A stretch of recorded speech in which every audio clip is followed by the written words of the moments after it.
And so, just to complete this saga of Dros Castle off, we're now at the bottom of Stow Hill, and right opposite the very famous Westgate Hotel, which was the scene of the battle between the Chartists and the soldiers back in 1839. Now derelict, unfortunately, as so much of the centre of this once thriving town was.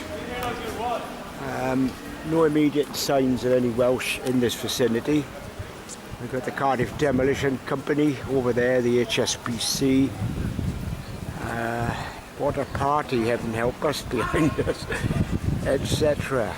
But this is the building where it all happened. It's quite imposing. 1, 2, 3, 4, 5 stories upwards, and at least one basement below. And those were the windows where the soldiers laid fire.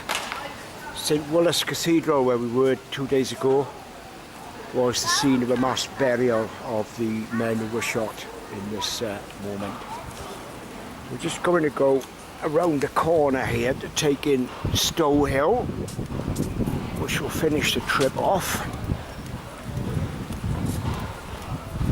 The mock milestone in the distance to Downing Street, 145 miles, which is very much, there's a rebranding of Newport going on as the city of the vote. Right, so this is Stow Hill.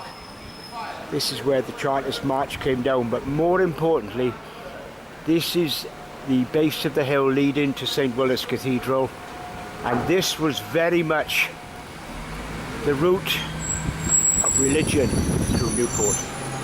From Christchurch, where we were earlier, down and up again to Stow Hill. Both are very elevated levels, and both can be seen one from the other in the right conditions.